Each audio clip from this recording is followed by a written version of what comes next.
அவை மரபுன்னு ஒன்று இருக்கும்போது பார்த்தீங்கன்னா அங்கே வந்து நீங்கள் வந்து உங்களை வயதில் குறைந்ததாக இருந்தால் கூட சரி கட்டினா அங்கே முதலமைச்சர்ன்ற அந்த ஸ்தானம் இருக்குல்ல, அந்த ஒரு பொசிஷன் இருக்குல்ல, மாண்புமிகு, அந்த இடத்துல வந்து பார்த்தீங்கன்னா நீங்கள் வந்து மாண்புமிகுன்னு சொல்லிட்டு அதுக்கப்புறம் தம்பின்னு சொல்கிறதுன்றது சரியான வார்த்தை கிடையாது. முதலமைச்சர்களும் முன்னாள் நடிகர், இங்கேயும் நடிப்பு இருக்கா அப்படின்ற ஒரு விமர்சனம் இங்கே நம்ம பார்க்குற பார்வையில் தான் இருக்குது எல்லாமே நடிப்பு இருக்கான்னு சொல்லிட்டு இல்லையா. எல்லாமே இப்போது சினிமா மாதிரி தான் இருக்குன்றான் சில பேர். வெளியிலேருந்து பார்க்குற பார்வை வந்து பார்த்திங்கன்னா ஏதோ வந்து ஒரு பண்புள்ள நடவடிக்கையாக தெரியும். உள்ளுக்குள்ளே அரசியல் இருக்கான்னா நிச்சயமாக அரசியல் இருக்குது. அதுக்கு காரணம் என்னென்னு கேட்டிங்கன்னா பாஜகவுக்கு வைக்கிற செக் இது. இந்த பயணத்தோட ரிசல்ட் என்னென்னு கேட்டிங்கன்னா டிவிகேக்கு வந்து பார்த்திங்கன்னா வந்து அந்த மக்கள் மத்தியில் இருக்க அந்த அந்த அந்த பவர் இருக்கு இல்லையா, அந்த ஈர்ப்பு இருக்கு இல்லையா, விஜய் மீதான அந்த ஈர்ப்பு அது வந்து கொஞ்சம் குறைஞ்சிருக்கு. இங்கே வந்து பார்த்தீங்கன்னா வந்து சென்ட்ரலில் வந்து பார்த்தீங்கன்னா காங்கிரஸ் ஒருபோதும் ஈடேறாது. மீண்டும் வந்து பார்த்தீங்கன்னா இதே மோடியே கூட பார்த்தீங்கன்னா 2029 வந்து உட்காருவார். எதிர்கட்சியில் இருக்கிற கூட்டணி கட்சிகள் தான் வந்து சப்போர்ட்டே பண்ணுறாங்கன்னு சொல்லிட்டு யார் பேசுகிறாரு? எதிர்கட்சி தலைவர் பேசுகிறாரு. இது பலவீனம் தான். திமுக தலைவர் ஸ்டாலின் 67 பேர்லயே இந்த ஆட்சிக்கு நாங்கள் ஆதரவு தரோம்னு சொல்றீங்க. அவ்வளோதான். இதுக்கு மேலே என்ன? சென்சூட் தமிழ் நேயர்களுக்கு வணக்கம். இன்றைய நேர்காணலில் நம்மோடு இணைந்திருக்கிறார் மூத்த ஊடகர் திரு சேகர் அவர்கள். சார் வணக்கம். சார் வணக்கம். தமிழக சட்டமன்ற பேரவை தொடங்கியிருக்கு. இது 2வது நாள். முக்கியமாக சபாநாயகர் தேர்வோடு இது நடந்திருக்கு. புதிதாக பொறுப்பேற்றிருக்கும் ஜேசிடி பிரபாகரன் அவர்களுக்கு வாழ்த்துக்களோடு இதை துவங்குவோம். முக்கியமாக இந்த நிகழ்வில் எதிர்க்கட்சி தலைவரும் நமது முதலமைச்சர் விஜயும் ஒரு பெரிய ஒரு சின்ன குட்டி ஸ்டோரியோடு துவங்கியிருக்காங்க. எப்படி பார்க்குறீங்க இதை? இது குட்டி ஸ்டோரி சொல்ல வேணாம். இது வந்து கதை கிடையாது, ஒரு சம்பவமாக தான் எழுதப்பட்டிருக்கு. அது பிரிட்டிஷ் ஆட்சி முறையில் இந்த மாதிரி ஒன்று நடந்தது அப்படின்னு சொல்கிறார். தவிர இது புனையப்பட்ட கதை இல்லை. ஏற்கனவே இந்த கதை இருக்குது. ஒரு சபாநாயகர்ன்றவர் வந்து எதுக்காக வந்து ஒரு இருவர் கொண்டு போய் வந்து உட்கார வைக்கிறாங்க அப்படின்னு சொல்லி அது ஏற்கனவே ஜெயலலிதா அவர்கள் ஆட்சி காலத்தில் கூட இது பேசப்பட்டது. அதுக்கப்புறம் இந்த அவை குறிப்பில் வந்து இதை ஏற்ற வேணான்னு சொல்லி கேட்டுக்கிட்டாங்க. எதுக்காகன்னா இது வந்து கேலி பண்ணுற மாதிரி இருக்குது, கிண்டல் பண்ணுற மாதிரி இருக்குதுன்னு சொல்லி இதை வந்து அவை குறிப்பில் ஏற்ற வேணாம். ஆனால் அப்படி இது பேசப்பட்டது. இது வந்து முழுக்க விஜய் அவர்கள் தன்னுடைய என்ன சொன்ன சுயமாக சிந்தித்த கதை கிடையாது, சுயமாக வந்து படித்த கதையும் கிடையாது. ஏற்கனவே சட்டசபையில் இது ஒரு சம்பவம் நடந்திருக்கு ஜெயலலிதா ஆட்சி காலத்தில். அது சரியாக எனக்கு நினைவில்லை, அந்த பீரியட் நடந்திருக்கு. இது வந்து சபாநாயகரை வந்து கேலி செய்கிற மாதிரி இருக்கும். அதனால் இதை வந்து பதிவேற்றம் பண்ண வேண்டாம், அதாவது அவை குறிப்பில் பதிவேற்றம் செய்ய வேண்டாம்னு சொல்லி நிறுத்திட்டாங்க. பட் எனக்கு தெரிஞ்ச வரைக்கும் என்ன வந்து இந்த கூட்டத்தொடரில் எல்லாருடைய பேச்சை நான் கேட்டேன். ஒவ்வொருத்தரும் ஒரு டைப்பில் தான் பேசுனாங்கன்னு வச்சுங்களேன். பட் எனக்கு இதில் கவர்ந்தது வந்து பார்த்தீங்கன்னா வந்து இதை சொன்ன உடனே நீங்கள் 200 ரூபா ஊப்பின்றீங்க என்ன. எதிர்க்கட்சி தலைவருடைய அந்த இது உதயநிதி அவருடைய அந்த பேச்சு வந்து கரெக்டாக பாயிண்ட் அவுட் பண்ணியிருந்தார். பல விஷயங்கள் வந்து ரொம்ப நயமாக சொல்லியிருந்தார். ஒரு பொறுப்பான ஒரு எதிர்க்கட்சி தலைவருடைய பேச்சாக தான் அது இருந்தது. எப்படி வந்து இந்த அரசு வந்து ஒரு நெருக்கடிக்கு ஆளாயிடுச்சு, அதை வந்து எப்படி வந்து யார் வந்து சப்போர்ட் பண்ணாங்க, எதுக்காக சப்போர்ட் பண்ணாங்க, தமிழ்நாடோட நலன் கருதி சப்போர்ட் பண்ணாங்க, நம்மலாம் வந்து ஒன்றாக இணைந்து செயல்படுவோம், தமிழ்நாடோட நலன் கருதி செயல்படுவோம், உரிமைகளை நம்ம பாதுகாப்போம், இப்படி வந்து பல விஷயங்கள் சொல்லிட்டு கடைசியாக அவர் முடிக்கும்போது சனாதனத்துக்கு எதிரான ஒரு கருத்தையும் பதிவு பண்ணார். ஸோ இந்த மாதிரி இது வந்து கேட்டால் ஒரு கருத்தியலாக நான் பார்த்தேன் சார். உண்மையிலேயே ஒரு ஆரோக்கியமாக கருத்தியலாக நான் பார்த்தேன். அவருடைய பேச்சு வந்து உண்மையிலேயே வந்து ஒரு கூர்ந்து கவனிக்க தகுந்த ஒரு பக்குவமான ஒரு பேச்சாக இருந்தது. யாராவது உதயநிதியோட பேச்சு ரொம்ப பக்குவப்பட்டு பேசின மாதிரி இருந்து நிறைய விஷயங்கள் நம்ம டீகோட் பண்ண முடியும். அவர் பேச்சு வந்து ஒரு விஷயம் கூட சபாநாயகருக்கு நாங்கள் ஒத்துழைப்பு கொடுப்போம். முதல்ல அவர் சொன்னது 3 பேரும் ஒரே கல்லூரியில் படித்தோன்றது சொல்லியிருந்தார். அதுக்கப்புறம் அடுத்த ஸ்டெப்பு வந்து நம்ம எவ்வளோ ஒற்றுமையாக செயல்படணுன்றத சொன்னார். இந்த அரசு வந்து ஒரு மைனாரிட்டி அரசுன்றதையும் ரொம்ப நயமாக பதிவு பண்ணார். ரொம்ப நயமாக, ரொம்ப என்ன சொன்ன ரொம்ப வந்து என்னென்னு கேட்டால் வந்து சாஃப்டாக வந்து இது இந்த அரசை வந்து எங்களுடைய கூட்டணியில் இருக்கிற கட்சிகள் தான் வந்து ஆதரிச்சிருக்கிறாங்கன்றத மென்ஷன் பண்ணார். எல்லாத்தையும் மென்ஷன் பண்ணிட்டு கடைசியாக நம்ம வந்து தமிழ்நாடு நலன் கருதி நம்ம வந்து ஒருங்கிணைந்து செயல்படுவோம் அப்படின்றத சொன்னார். கடைசியாக வந்து அவருடைய உரையை முடிக்கும்போது சனாதனத்துக்கு எதிரான ஒரு குரலையும் கொடுத்தாரு. எனக்கு தெரிஞ்சிருக்க ஒரு பொறுப்பான ஒரு முக்கியமாக சட்டமன்றத்தில் சீனியர் பார்வைக்கு வந்து ஒரு பொறுப்பான எதிர்கட்சியாக தலைவராக தெரிஞ்சார். வருங்காலத்தில் வந்து பார்த்தீங்கன்னா வந்து நானும் வந்து முதலமைச்சர் பதவிக்கு தயாராக இருக்கிறேன் அப்படின்ற மாதிரி அறிவுறுத்துகிற மாதிரி தான் இருந்தது. அவர் தகுதியான நபர்கள் வந்து தமிழ்நாடோட ஆளுமையாக இருக்கிறாங்கன்னு தெரிஞ்சுது. விஜய் அவர்கள் பேச்சில் கூட வந்து பார்த்திங்கன்னா வந்து இது போன்ற விஷயங்கள் சொல்லாமல் வந்து ஒரு வழக்கமாக அவருக்கு தெரிஞ்ச மாதிரி ஒரு குட்டிக்கதை மாதிரி சொல்லி அப்படி முடிச்சாரே தவிர ஒரு எதிர்க்கட்சி தலைவர்கிட்ட சொன்ன கருத்துக்களுக்கு வந்து ஆமோதிக்கிற மாதிரியான ஒரு கருத்துக்கள் பேசி இருக்கணும் கண்டிப்பாக. எதுன்னு கேட்டிங்கன்னா வந்து நாம் வந்து ஒற்றுமையாக செயல்படுவோம், நம்மளோட உரிமையை நம்ம வந்து எந்த சூழ்நிலையும் நம்ம விட்டு கொடுக்க மாட்டோம். இந்த மாதிரியான வார்த்தைகள் நிறைய வார்த்தைகள் பேசியிருக்கலாம். பட் அதெல்லாம் பேசாமல் ஒரு சபாநாயகருடைய தேர்வு மட்டுமே குறிப்பிட்டு அவர் வந்து பேசின மாதிரி தான் தெரியுது. இன்னும் பல விஷயங்கள் பேசியிருக்கலாம். முதல் அறிமுகம் போது பார்த்திங்கன்னா முதலமைச்சர்கிட்ட நிறைய எதிர்பார்ப்பு இருந்து இன்னும் கூட நிறைய பேசியிருக்கலாம் அப்படின்றது கருத்து. பேசுறதுனா படிக்கிறது தானே, எழுதி வச்சு படிக்கிறது தான். அது இன்னும் கொஞ்சம் வந்து ஏன்னா எதிர்க்கட்சி தலைவரும் பார்த்து தான் சில விஷயங்கள் பார்த்து தான் பேசினார், பேப்பர் பார்த்து தான் பேசினார். அதே மாதிரி இவரும் வந்து இன்னும் கொஞ்சம் பேசியிருக்கலாம். இன்னும் வந்து தமிழ்நாட்டு மக்கள் ரொம்ப ஆவலோடு இருந்தாங்க. இது பத்தலைன்ற மாதிரி தான் இருக்குது. சரி, இனி அடுத்தடுத்து நாட்களில் இருக்குது இல்லையா? முக்கியமாக கூட்டணி கட்சிகளோட தலைவர்கள் பேசினாங்க. அதில் புதிதாக வந்தவர்களும் மற்ற கட்சியை சார்ந்த புதிதாக வந்த பதவியேற்ற எம்எல்ஏக்களும் பேசினாங்க. அதை எப்படி பார்க்குறீங்க? இல்லை, எனக்கு தெரிஞ்ச வரைக்கும் வந்து பலரும் பேசுனதை நான் பார்த்தேன். அதில் ஒருத்தர் இந்த அமமுக வேட்பாளர் வந்து காமராஜ் வந்து சரண்டர் ஆகிட்டார். அவரும் ஆதரவாக ஓட்டு வாக்களிப்பார்னு நினைக்கிறேன். அப்படிதான் இருந்தது அவர் பேசுறது பார்த்தா. சௌமியா அன்புமணி வந்து பார்த்திங்கன்னா வந்து எங்கேயுமே வந்து விட்டு கொடுக்காமல் பேசினாங்க. வந்து டாக்டர் ஐயாவை சேர்த்துக்கிட்டாங்க, அது பார்த்தோம்.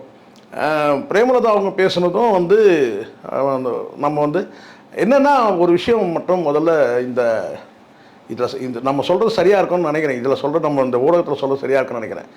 நீங்கள் தனிப்பட்ட முறையில் முதலமைச்சர் வந்து நீங்கள் தம்பின்னு அழைக்கலாம், தனிப்பட்ட முறையில் நீங்கள் வந்து அழைச்சிக்கலாம், பிரச்சனை இல்லை. ஆனால் அவை மரபுன்னு ஒன்று இருக்குது.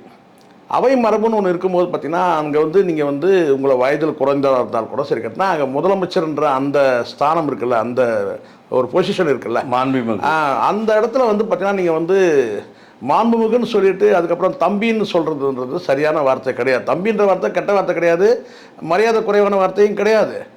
ஆனாலும் வந்து பார்த்திங்கன்னா அங்கே வந்து ஒரு சிறுமைப்படுத்துகிற மாதிரியாக ஒரு தோற்றம் அளிக்கும் சில நேரங்களில். தம்பின்னு அழைக்கிறது, ஒரு பாசமாக அழைக்கிறது வேறு. இந்தப்பா தம்பி அப்படின்னு சொல்லி சொல்கிறதும் அதே தம்பி தான் இல்லையா?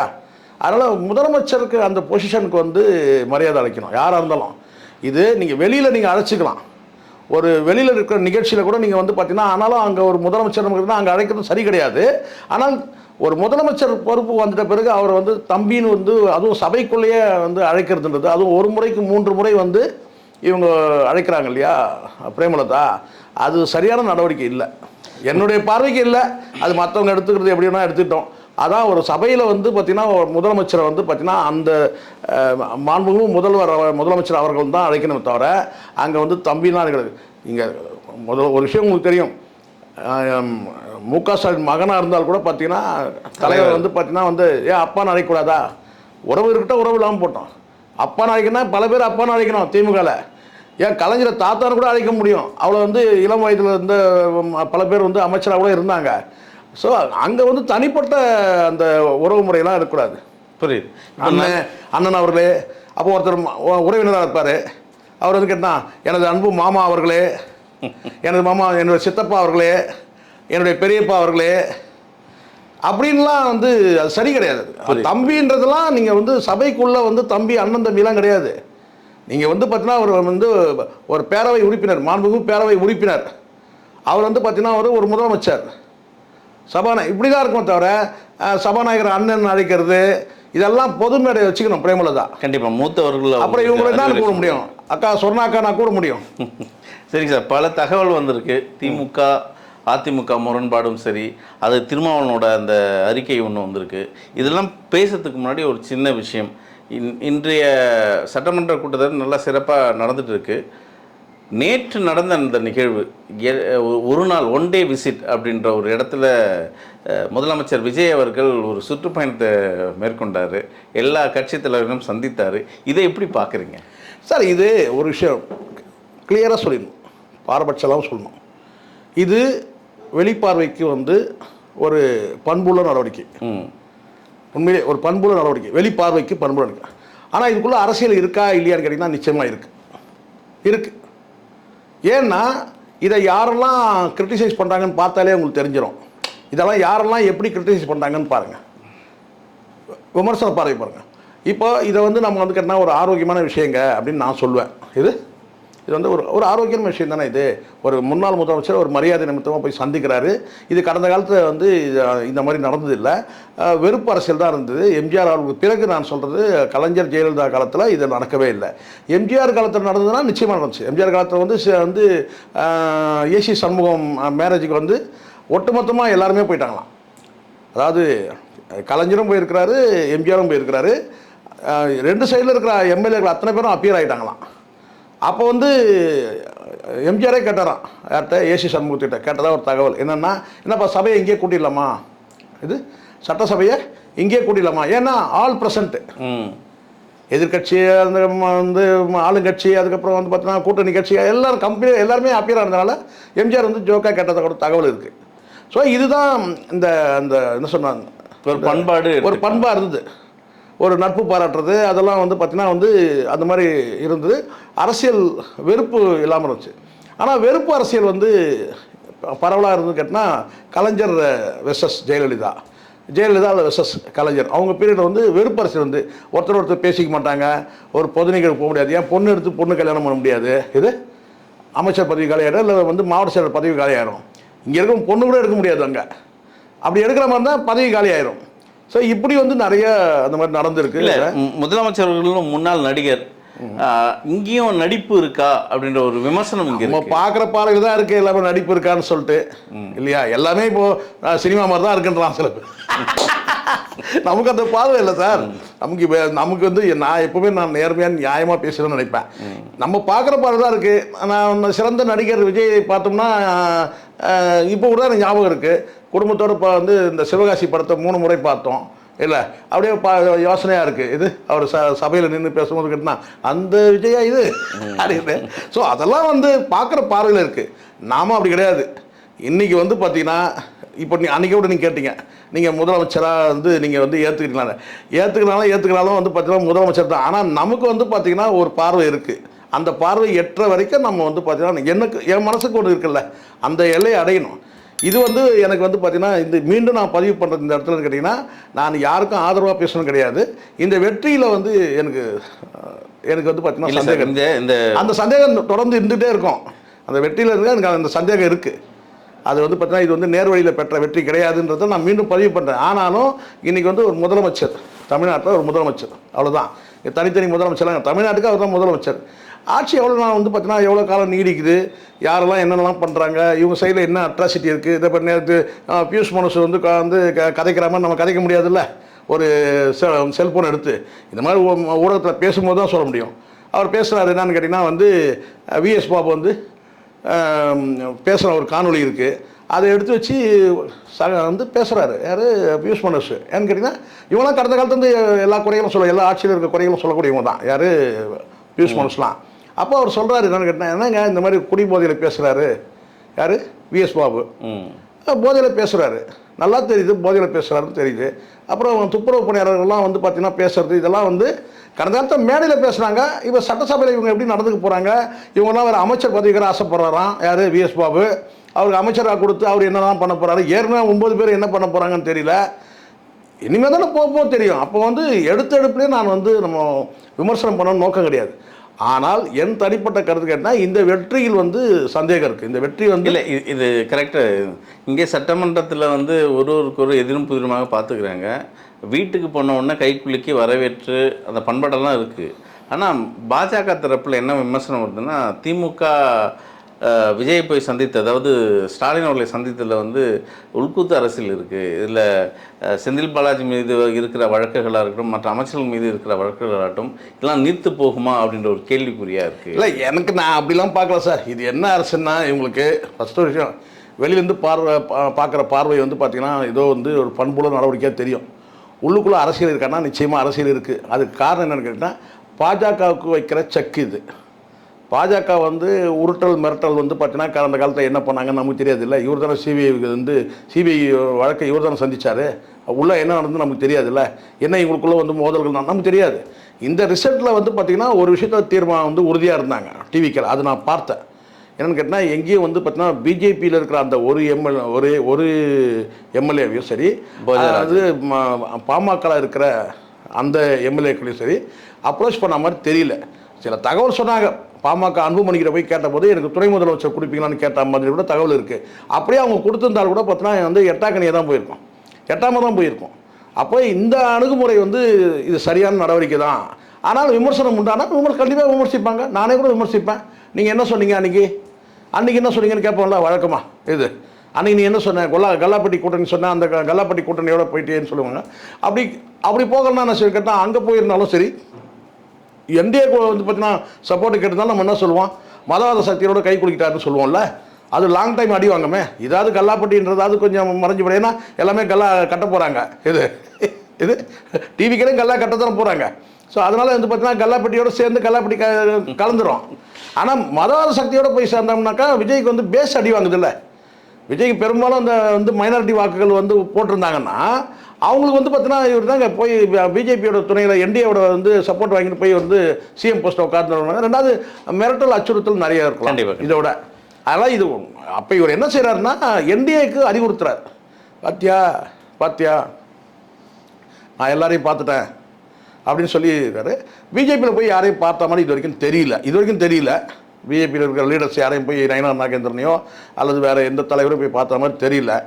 ஸோ அதனால் எனக்கு தெரிஞ்சிருக்கிறேன் என்டிஏக்கு ஒரு செக் இது என்னன்னு கேட்டால், நான் பார்த்தியா எனக்கு சப்போர்ட் நான் வந்து இங்கேருந்தே நான் காட்டுறேன், எனக்கு வந்து பார்த்தீங்கன்னா இந்த டிஎம்கேல இருக்கிற அலைன்ஸில் எனக்கு சப்போர்ட் பண்ணுறாங்க அப்படின்றத வந்து ஒரு அறிவுறுத்துறது தான் இந்த விசிட் எல்லாமே. ஏன்னா இவர் போய் சந்தித்தது வந்து பார்த்தீங்கன்னா வந்து வீரமணி, அதுக்கப்புறம் வைகோ, முக ஸ்டாலின், வைகோ, இதெல்லாம் யாருமே எதிர்பாராத கணக்கு தானே. இதெல்லாம் இவர் கண்டிப்பாக போய் பார்க்க மாட்டாருன்னு நம்ம நினச்சோம்.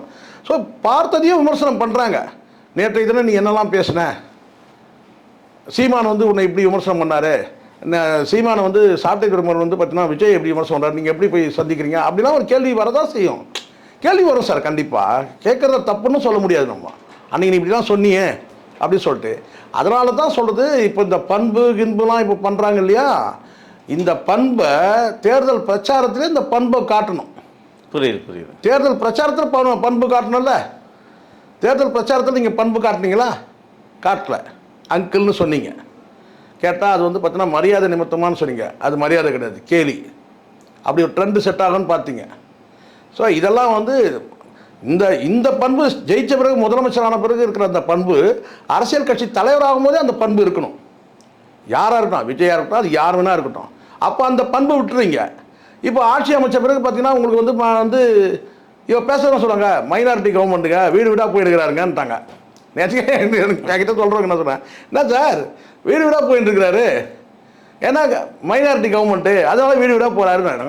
எப்படி இருந்தாலும் வந்து விஜயோட இந்த பயணம் இருக்கு இல்லையா, இந்த பயணத்தோட ரிசல்ட் என்னன்னு கேட்டிங்கன்னா, டிவிகேக்கு வந்து பார்த்திங்கன்னா வந்து அந்த மக்கள் மத்தியில் இருக்க அந்த பவர் இருக்கு இல்லையா, அந்த ஈர்ப்பு இருக்கு இல்லையா, விஜய் மீதான அந்த ஈர்ப்பு, அது வந்து கொஞ்சம் குறைஞ்சிருக்கு இந்த விசிட் மூலமாக. இல்லை நீங்கள் சொல்லலாம் நான் வந்து பார்த்தீங்கன்னா பிஜேபிக்கு ஒரு செக் வைக்கிறேன் இந்த பாருங்கன்னு சொல்லிட்டு நீங்கள் எங்கே வேணாலும் போயிருக்கலாம். ஆனால் டிஎம்கே வந்து போனீங்க தெரியுங்களா, இது டிஎம்கே போனால் அங்கே வந்து பார்த்தீங்கன்னா வந்து இப்போ நான் கேட்குறேன் சார், இதே வந்து சீமான் போயிருந்தாருன்னு வச்சுங்க, இது சீமான் போயிருக்கிறாரு, உடனே வந்து பொட்டி வாங்கிட்டாருன்னு எலெக்ஷன் கரப்ஷன் பேசுவாங்க. ஆமாம், கமிஷன் வாங்க போனாருன்னு. இப்போ என்ன ஆகும் தெரியல, இந்த சந்திப்பு என்ன ஆகும்னு கேட்டிங்கன்னா, இந்த அரசு வந்து எதுவாக இருந்தாலும் பார்த்தீங்கன்னா இவங்களுக்குள்ள ஒரு கனெக்ஷன் இருக்குது, அப்படி ஆகிடாது. இல்லை இப்படி எடுத்துக்கலாம். இந்த இடத்துல தான் நான் சொல்கிறேன், இந்த இடத்துல தான் சரியான அரசியல் பண்ணணும். இந்த இடத்துல அதிமுக வந்து சரியான, ஆனால் அதிமுக அன்பார்ச்சுனேட்லி அதிமுக போய் காலில் விழுற மாதிரி இது. இப்போ இந்த இடத்துல எப்படி அரசியல் பண்ணணும், இது பார்த்தீங்களாங்க, ஜெயிச்ச பிறகு போய் வந்து ஒருத்தர் வந்து பார்த்தீங்கன்னா வந்து சந்திச்சுக்கிறாங்க, இது பி டீம், யாரோட பி டீமு அப்படின்னு கேட்டு அரசியல் பண்ணோம். ஆனால் இப்போ என்ன செய்யறோம்னா, இவங்க என்ன செய்யறாங்க கேட்டால் வந்து திமுக வந்துட்டோம், திமுக கூட்டணி கட்சிகளாக வெளியே வந்துட்டோம், நாங்கள் சப்போர்ட் பண்ணணும்னு வர்றாங்க. அப்போ வந்து ஆட்சிக்கு ஒன்றும் பிரச்சனை கிடையாது, எதிர்பார்க்குறாங்க. அதுதான் ஆட்சிக்கு ஒன்றும் பிரச்சனை இல்லை சார், 5 வருஷம் ஓட்டுருவாங்க. ஏன்னா இங்கே தான் அதிமுக வந்து பார்த்தீங்கன்னா வந்து பிளவுபடுது இல்லை, ஆனால் வந்து பார்த்தீங்கன்னா வந்து விழுந்தடிச்சு போய் வந்து ஏன்னா காலை நீட்டுன்றாங்க சொல்றாங்க.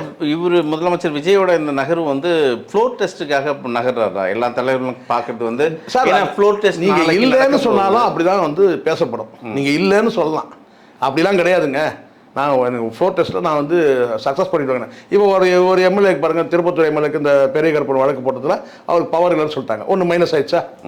ஒன்று மைனஸ் ஆயிடுச்சு.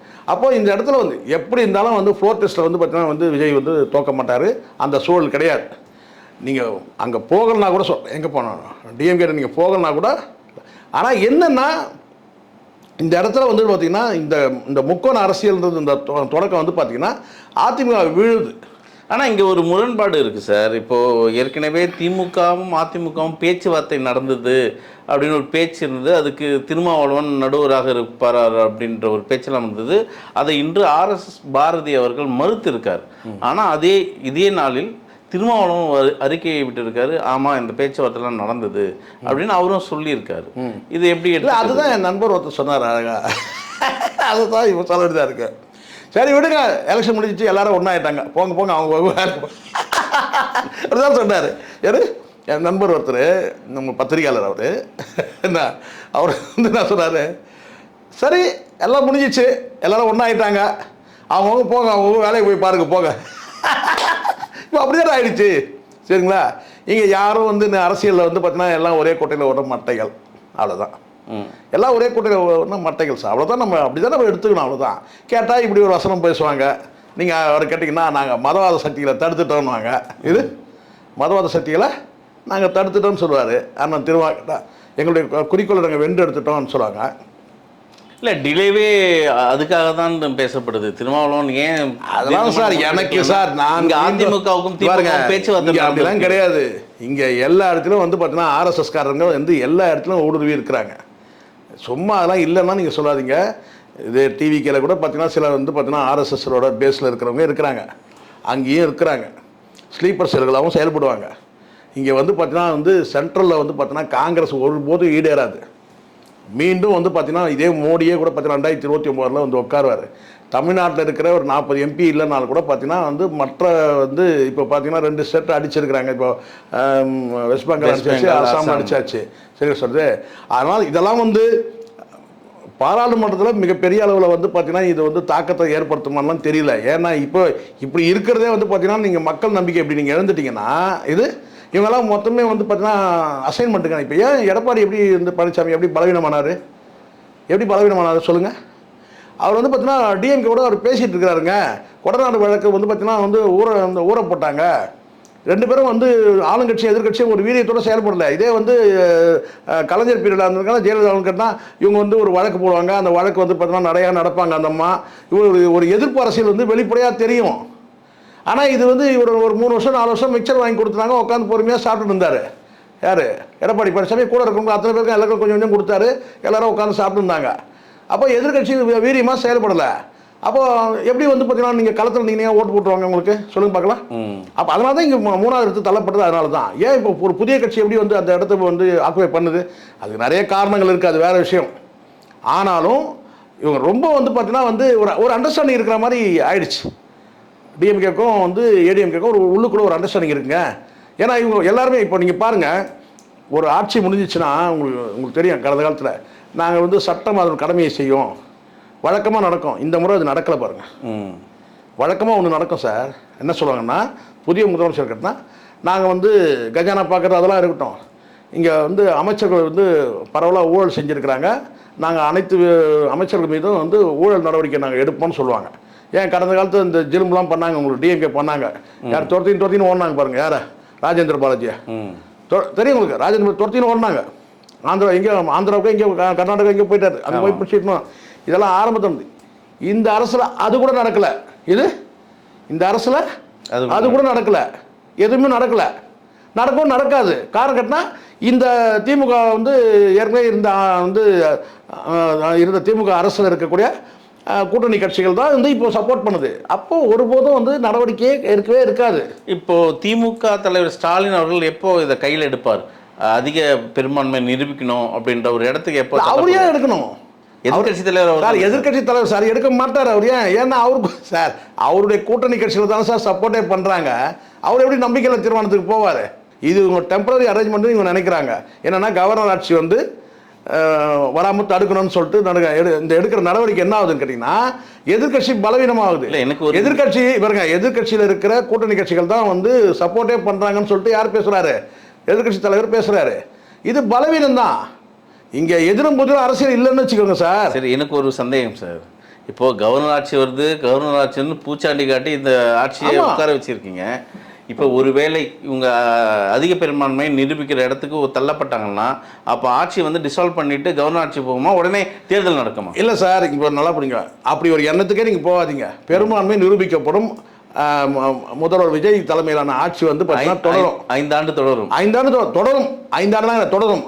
ஆனால் அப்படி தொடரும் போது யாருடைய தயவில் தொடரும்னு கேட்டிங்கன்னா வந்து திமுகவோட தயவில் தான் தொடரும். ஏன்னா திருமாவளவன் சொன்ன ஒரு வார்த்தை, இப்போ நாங்கள் திமுக கூட்டணியில் தான் இருக்கிறோம். எப்படி? திமுக கூட்டணி இருக்கும். திமுக கூட்டணி தயவில் தான் வந்து இந்த அரசே நடக்குது. ஆனால் அப்போ யார் எதிர்கட்சி தலைவர்? யார் எதிர்கட்சி தலைவருங்க? உதயநிதி. திருப்பி பாருங்க, ஏங்க ஆட்சிக்கே சப்போர்ட் ஆகுற எதிர்கட்சின்னு பேரை சொல்லிக்கலாம். சொல்லுவாங்கல்ல, மாப்பிள்ள இல்லைன்னு. இப்போ என்ன நடந்திருக்குன்னா, இவங்க என்னதான் நாங்கள் திமுக கூட்டணியில் இருந்தாலும் இவங்களுக்கு சட்டமன்றத்தில் ஆளுங்கட்சி தரப்பு பக்கம் தான் இடம் ஒதுக்கி இருக்காங்க. சரி சார், நான் சொல்கிறேன் கேளுங்க. எங்கன்னா இடம் ஒதுக்கிட்டோம் சார், அதெல்லாம் பாயிண்டே கிடையாது சார். இந்த ஆட்சி யாரோட தயவுல நடக்குது? திருமாவளவன் திமுக ஆட்சி. திமுக ஆட்சியோட தயவுல தான் நடக்குது. நீங்கள் அப்படி தான் எடுத்துக்கணும். நீங்கள் திருமாவளவனுக்கு சொல்கிற ஸ்டேட்மெண்ட் எடுத்துங்க சார். இப்போ கூட்டணியிலேருந்து விலகிட்டோம்லாம் சொல்லலை சார். நாங்கள் இன்னும் திமுக கூட்டணியில் தான் இருக்கிறோன்றாரு. அப்போ திமுக தலைவர் ஸ்டாலின் அறிவுறுத்தலின் பேரிலேயே இந்த ஆட்சிக்கு நாங்கள் ஆதரவு தரோம்னு சொல்றீங்க. அவ்வளோதான். இதுக்கு மேலே என்ன? ஆனால் போய் சந்திச்சாரு, கட்டி பிடிச்சாங்க, முடிஞ்சிச்சு. இது கட்டி பொடிடா கண்ணாடா கண்ண பொடி முடிஞ்சிச்சு அவ்வளோதான். இப்போ நீங்கள் சொல்லுவீங்களா வந்து பிஜேபியோட பி டீம்னு சொன்னீங்கல்ல, இப்போ சொல்லுங்களேன் பார்க்கலாம். டிவிக்கு வந்து பிஜேபி பி டீம் சொல்லிட்டு என்ன சொல்லணும்? டிஎம்கேட பி டீம் சொல்லணும். இதானே கரெக்டு? இப்போ நான் சொல்கிறது புரியுதுங்களா? இப்போ இந்த இடத்துல வந்து பார்த்தீங்கன்னா அவங்களுடைய அந்த ரியாலிட்டியை இழப்பாங்க. இப்போ தெரியாது உங்களுக்கு. இதெல்லாம் நல்லா இருக்கும். இது நீங்கள் சொன்னீங்கல்ல, ஒரு பண்பான நடவடிக்கை, அன்பான நடவடிக்கை, இதெல்லாம் இருக்கும். ஆனால் அவங்க தனித்தன்மை இழப்பாங்க. விஜய் வந்து பார்த்தீங்கன்னா அவருடைய தனித்தன்மை இழப்பார். இங்கே டிஎம்கே வெர்சஸ் டிவிகேன்ற அந்த அரசியல் இருந்தால் தான் வந்து நிற்கும். டிவிக்கு அரசியல் நிற்கும். நீங்கள் இங்கே பெண்ட் பண்ணி போகிறீங்கன்னு வச்சுங்க. இப்போதைக்கு நம்ம பெண்ட் பண்ணி போகலாங்க, ஏன்னா நம்ம கொடுத்துருக்க திட்டங்களை நிறைவேற்ற முடியாது, எதிர்கட்சிகள் போட்டு கசக்கினாங்கன்னா ஒன்றும் பண்ண முடியாது, பெரிய மார்ஜின் கிடையாது, ரொம்ப குறைவான எண்ணிக்கையில் தான் இருக்குது. இப்போ நம்ம பெண்ட் ஆகி போகணும்னு சொல்லி டிவிக்கே நினச்சாலும் அது தவறு. எதிர்கட்சி வந்து கேட்டிங்கன்னா நம்ம தயவில் தான் இந்த ஆட்சியே இருக்குது, கொஞ்ச நாளைக்கு இப்படி அண்டர்ஸ்டாண்டிங்கில் போட்டு நினச்சாங்கன்னா அதுவும் தவறு. அப்போ இந்த இடத்துல எதிர்கட்சி வந்து வேலையை யார் செய்யணும்? அதிமுக செய்யறதுக்கு அற்புதமான நேரம். ஆனால் அதை செய்யலை. இப்போ வந்து சீமான் வந்து விளையாடுவார். நடக்கும் பாருங்க. சீமான் வந்து இன்னைக்கு வந்து தம்பி அப்படின்னு பேசலாம், எல்லாம் பண்ணலாம், அப்படின்னு தான் போய் சந்திச்சுட்டு வந்திருக்கிறாரு. இந்த சந்திப்பை அவாய்ட் பண்ணியிருக்கணும். சீமான் உள்ளபடியே வந்து சீமான் வந்து ஒரு இதை சொன்ன ஒரு சரியான அரசியல் பண்ணணும்னு சொன்னால் இந்த சந்திப்பை அவாய்ட் பண்ணியிருக்கணும். இந்த சந்திப்பை அவாய்ட் பண்ணியிருக்கணும். அப்போ தான் இது சரியாக இருக்கும். தவிர நீங்கள் இப்படி வந்து குழாவிக்கிட்டு ஒரு பக்கம் வந்து பார்த்தீங்கன்னா அதுக்கப்புறம் வந்து பார்த்தீங்கன்னா நாங்கள் வந்து எதிர்க்கிறோம், அதை எதிர்க்கிறோம், இதை எதிர்க்கிறோம்னு சொல்கிறதுலாம் சரியாக இருக்காது. எனக்கு தெரிஞ்ச வரைக்கும் பார்த்தீங்கன்னா ஒவ்வொருத்தரும் வந்து இது கட்டி பிடிச்சி அழித்த மாதிரி தான் தெரியுது. யார்? விஜய் வந்து கட்டி பிடிச்சி காலி பண்ண மாதிரி தான் தெரியுது. விஜய் சீமான் கூட வந்து பார்த்தீங்கன்னா வந்து இந்த கட்டிப்பிடி இந்த இதை விட்டுணும். இந்த பண்பு இல்லை, நற்பண்பு, இந்த கட்டிப்பிடிக்கிற நற்பண்பை விட்டுட்டு என்ன சொல்றீங்களா, இது தொடர்றது சரி கிடையாது. நீங்கள் சொல்லலாம் நான் நாகரிகம் அரசியல் பண்ணுறேன், அதை பண்ணுறேன், இதை பண்ணுறேன்ட்டு, இது காலி ஆயிரும். இப்போ இந்த இடத்துல நீங்கள் சொல்லுங்க பாருங்க, கோட்டு போட்டதை கூட வந்து விமர்சிக்கிறார். எங்கே போய் விமர்சிக்கிறாரு? அமெரிக்காவில் போய் விமர்சிக்கிறார் ஒருத்தர். யார்? அண்ணாமலை. அவர் கோட்டு போட்டார். அவர் வந்து வெள்ளத்தில் புயலெல்லாம் வந்து பார்த்தீங்கன்னா வந்து கருணாநிதி ஸ்டாலின்லாம் வேட்டியை மடிச்சு கட்டிட்டு வருவாங்க வெள்ளத்தில். இவர் எப்படி வருவாருன்னு கேட்குறாரு. பாருங்க, எங்கே போய் அமெரிக்காவில் போய் கேட்குறாரு. அவங்கவுங்க யார் என்னென்னலாம் யோசிக்கிறாங்க. அமெரிக்காக்காரன் என்ன கண்டுபிடிக்கிறான், இங்கிலாந்துக்காரன் என்ன கண்டுபிடிக்கிறான். இவர் அமெரிக்காவில் போய் என்னன்னா வெள்ளம் வந்ததுன்னா எப்படி வந்து வேட்டியை மடிச்சு கட்டு போவார். அதுவும் எங்கே போய்? அமெரிக்காவில் வெள்ளம் வந்தால் என்ன பண்ணுவாங்க? நீங்களே சொல்லுங்கள். அமெரிக்காவில் வெள்ளம் வந்தால் என்ன பண்ணுவாங்க? வேட்டியை கட்டுன்னு போகிறாங்க. அதை சொல்கிறத இங்கேயாவது சொல்லியிருக்கலாம். இது அண்ணாமலை எப்படிப்பட்ட வெண்ணன்னு தெரிஞ்சு பார்த்தீங்கன்னா, அண்ணாமலை இல்லை, வெண்ணெய் மலை. அங்கே போய் கோட் ஷூட்டை நீங்கள் கிரிட்டிசைஸ் பண்ணுறீங்க. என்ன சொல்லலாம் சார், இது வந்து நம்ம தமிழர் பண்பாடு கிடையாதுங்க, இது வந்து செயின்ட் ஜார்ஜ் கோட்டையில் வந்து பார்த்தீங்கன்னா ஜார்ஜ் மன்னர் போட்ட கோட்டுங்க, இதை நீங்கள் போய் பண்ணுங்க அப்படி கேட்கலாம். அது ஒன்று நம்ம கூட கேட்குறோம். ட்ரெஸ் கோடு வந்து பார்த்தீங்கன்னா நீங்கள் வந்து டீகோட் பண்ணணும்னா இவ்வளோ தான் பண்ண முடியும். ஆனால் நீங்கள் என்ன சொல்ல இருக்குன்னா, வெள்ளம் வந்துட்டால் வேட்டியை மடித்து கட்டிட்டு வந்து போவாங்க கலைஞர் ஸ்டாலின்லாம். அப்புறம் இவரை சொல்லலை, இவர் ஒரு படகுல போனார் தெரியல உங்களுக்கு, இது படகுல போனார்ல இந்த கரகாட்டக்காரன் பாட்டை பிஜிஎம் போட்டு இது. ஆமாம் ஆமாம். அந்த மாதிரி நீங்கள் அங்கே போய் அமெரிக்காவில் போயிட்டு நீங்கள் என்ன வந்து நக்கல் அடிக்கிறீங்க. அமெரிக்காவில் போயிட்டு விஜய் வந்து கோட் ஷூட் போட்டு வந்து போகிறார் சட்டசபைக்கு. அப்போ வெள்ளம் வந்தால் என்ன பண்ணுவார்? வெள்ளம் வர அன்றைக்கி ஷார்ட்ஸ் போட்டுக்கிறாரு. இது என்ன இது? இவங்கெல்லாம் வந்து இவர் வேறு 20,000 புக்கு படித்தவர், 2 லட்சம் புக்கு படித்தவர், ஒரு ஐபிஎஸ் முன்னாடி வேறு. எதை கேட்குறேன்னு இல்லை, அவர் எவ்வளோ விஷயம் சட்டசபையில் நடந்திருக்கு. இவர் வந்து இவர் வந்து முன்னாள் முதலமைச்சர் போய் சந்திச்சிருக்காரு, அதை பற்றி கேளுங்க. எவ்வளோ கேள்வி இருக்குது கேட்குறதுக்கு, எவ்வளோ பேசுறதுக்கு எவ்வளோ இருக்குது. அவர் ட்ரெஸ் கோடு வந்து கோட் ஷூட் போட்டார், அவர் வெள்ளத்தை இப்படி வந்து மடிச்சு விட்டுன்னு போகிறாரு பேண்ட்டை, அவ்வளோதானே. இதெல்லாம் ஒரு இந்த மாதிரி ஆள், இந்த மாதிரி தலைவர்கள் வச்சுட்டு விளங்குமா? ஏன் பாஜக விளங்கலன்னு தெரியுதா? இப்போ தமிழ்நாட்டில் ஏன் விளங்கலை? இதனால தான் விளங்கலை. பேசுவோம் சார். தமிழக அரசு நமக்கு வந்து பாஜக இப்போ நேற்று இதுனா ஒரு காணொலி, மாரிதாஸோட காணொலி. மாரிதாஸ் கேட்குறது நுணுக்கமான கேள்வி, ஆனால் ரொம்ப காலம் தவறி கேட்குறாப்புல. இதெல்லாம் எலெக்ஷன் முன்னாடி கேட்டிருக்கணும், இந்த ரூட் மாஃபியான்னு சொல்லிட்டு. இவர் தொடர்ந்து ரூட் மாஃபியா பற்றி புலம்புறாரு. ஏன்னா அவர் கொடுக்கப்பட்ட அசைன்மெண்ட்டு. இப்போ அதை பற்றி நிறைய பேசுங்க, அதாவது ஜெயிச்சது வந்து பார்த்தீங்கன்னா இது வந்து போகஸு, ஃபேக்கு அப்படின்னு சொல்லி பேசுங்க. இப்போ வந்து செய்கிறாரு. சரி, அந்த மாதிரி ஏதாவது பேசினாலும் ஒரு வேல்யூ இருக்கும் இந்த வேர்டு. ஆனால் அது பேச முடியாது. காரணம் கேட்டிங்கன்னா புரட்சி எழுச்சி அப்படின்னு பேசுறது யாரு? இதே அண்ணாமலை. பிஜேபி ஏன் ஓட்டு வரலன்னு அதை கேட்கல. பிஜேபி ஏன் வெற்றி தோல்வி அடைஞ்சு அதை பற்றி சொல்லலை. ரிசல்ட் வர்றதுக்கு முன்னாடியே இளைஞர் புரட்சி ஏற்படுது, இளைஞர் மத்தியில் எழுச்சி ஏற்படுதுன்னு சொல்லிட்டேன். இவன் ஏதாவது பேச முடியுமா? ஆக மொத்தம் அரசியல் வந்து யாருக்கும் இந்த சரியாக பெர்ஃபார்ம் பண்ண தெரியல, எப்படி பண்ணணும்னு சொல்ல. இப்போ வந்து பார்க்குறீங்க, இதெல்லாம் இந்த திராவிடியன்ஸ் பார்ட்டிலாம் ஒன்றாகிற மாதிரி இருக்குது அப்படின்னு வரும்போது இப்போ வந்து பிஜேபி வந்து எதிர்ப்பு நிலைப்பாட்டை எடுக்குது. இப்போ வந்து கொஞ்சம் மெல்ல மெல்ல அப்படி பேச ஆரம்பிச்சிருக்காங்க. இப்போ தான் வந்து இதை பல பேர் பேச வைக்கிறாங்க. என்னென்னா இந்த ஃபேக் இந்த வெற்றி பெற்றதே வந்து பார்த்தீங்கன்னா வந்து கட்டமைக்கப்பட்டது ஊடகங்கள் மூலமாக. இது பாஜக பேச வைக்குது. புரியுது நான் சொல்கிறேன். இப்போ பரவலாக ஆனால் ஒரு கருத்து இருக்குது சார், பரவலாக எல்லாருமே வந்து கேட்டிங்கன்னா ஒரு விஷயம் நல்லா புரிஞ்சுக்கணும். அது வந்து நல்லா சொன்னார் உதயநிதி, வந்து கரெக்டாக பாயிண்ட் அவுட் பண்ணார். அது நம்ம மறுக்க முடியாது. எவ்வளோ வாக்குகள் வந்து எங்களுக்கு வாக்களிச்சிருக்கிறாங்க, இவங்க வந்து மைனாரிட்டி அரசுன்றதை மென்ஷன் பண்ணார். அதுதான் அங்கே ஹைலைட், அதுதான் பாயிண்ட். புரியுது. இந்த டிவிக்கு அரசு வந்து மைனாரிட்டி கவர்மெண்ட்டு, நாங்கள் தான் வந்து சப்போர்ட் பண்ணுறோம். நாங்கன்னா எங்களுக்கு வந்து எங்கள் கூட்டணி கட்சிகள் தான் சப்போர்ட் பண்ணுறாங்க அப்படின்றத மென்ஷன் பண்ணார். ஸோ இதுதான் வந்து பார்த்தீங்கன்னா ரெண்டு தரப்புக்குமே பலவீனம்னு நான் நினைக்கிறேன்.